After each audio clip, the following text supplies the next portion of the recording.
जय हिंद दोस्तों। ये हमारा आज अगला वीडियो और इसमें हम आज चर्चा करने जा रहे हैं एक उत्तर वैदिक काल के बारे में, जिसकी समयावधि हमने देखा था कि 1000 BC से 600 BC मानी गई है। उत्तर वैदिक काल एक ऐसा काल था जिसमें कुछ राजनीतिक, सामाजिक, आर्थिक और धार्मिक परिवर्तन का दौर देखा गया। समाज में कुल कर्मकांड, अंधकार तथा राजनीतिक निरंकुशता का दौर देखा गया। आज हम ऐसे ही काल के बारे में चर्चा करेंगे।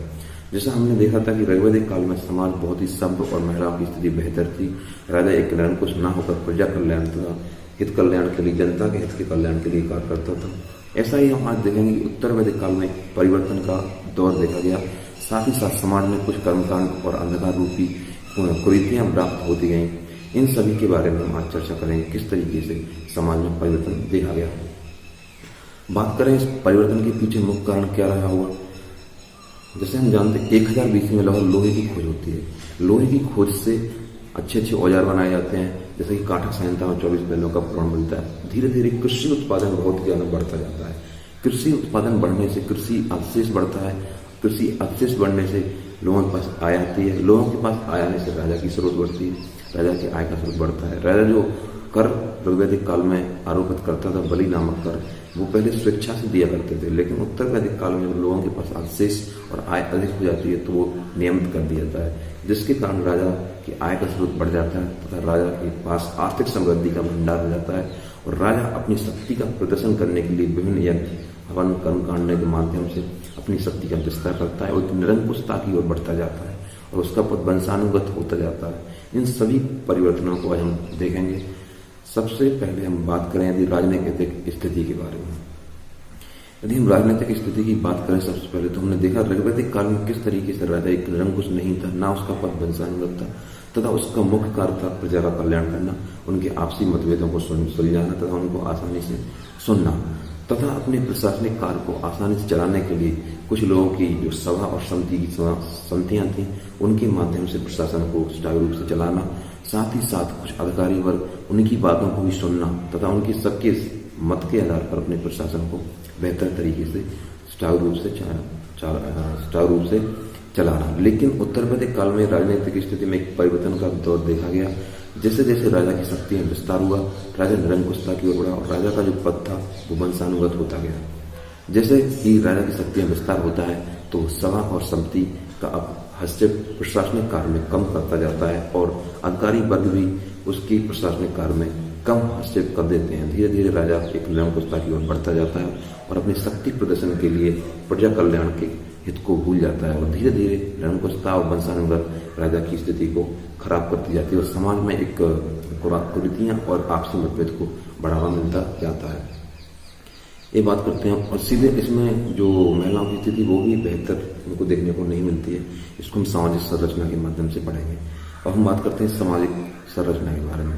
जैसा हमने देखा था कि सामाजिक संरचना ऋग्वैदिक काल में एक बेहतर थी। महिलाओं के पास बाल विवाह प्रथा नहीं थी, पर्दा प्रथा भी नहीं थी। साथ ही साथ अमाजु और नियुक्त प्रथा भी हमने देखी ऋग्वैदिक काल में, जो कि महिलाओं की एक बेहतर स्थिति हमको देखने को मिलती है। यहाँ पर भी कुछ विदुषी महिलाओं का वर्णन मिलता है, जिसमें कात्यायनी, गार्गी, मैत्री, इन सभी महिलाओं के बारे में जानकारी मिलती है। मैत्रानी संहिता में यहाँ पर स्त्री को एक बेहतर जुआ शराब की भांति तीसरा माना गया है, जो कि बेहतर गिरी हुई स्थिति को उनको प्रदर्शित करता है। महिलाओं को उपनयन का, शिक्षा का अधिकार छीन लिया गया। महिलाएं वेदों को पढ़ नहीं सकती थी।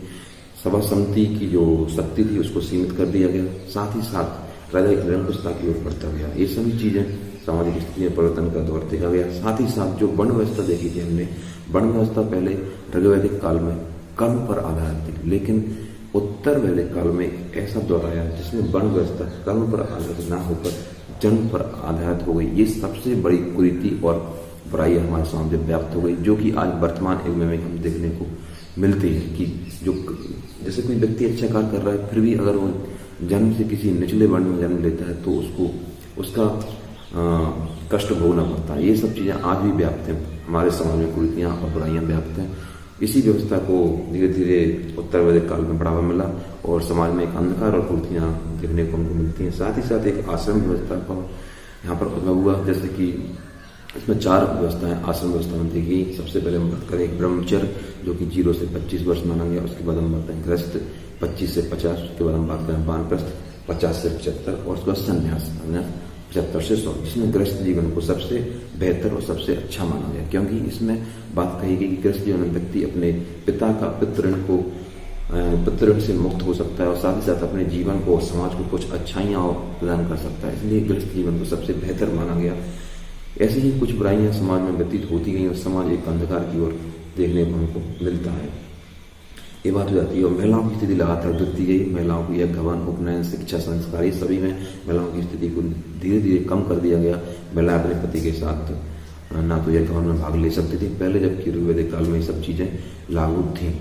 इस प्रकार एक सामाजिक स्थिति में गिरावट देखी गई और एक बहुत ही बुरी तरीके से समाज में अंधकार व्याप्त होता गया। एक उत्तर वैदिक काल की हम बात करते हैं। सबसे अब बात आती है इसका आर्थिक जीवन कैसा रहा। आर्थिक जीवन हम जानते हैं कि लोहे की खोज ने इसका अध से इसको कृषि, अध से इसको बढ़ावा दिया। साथ ही साथ राजा की आय का स्रोत तो बनता गया और जो बलि नामक करता पहले ऋग्वेदिक काल में स्वेच्छा से दिया जाता था, अब उसको नियमित कर दिया गया।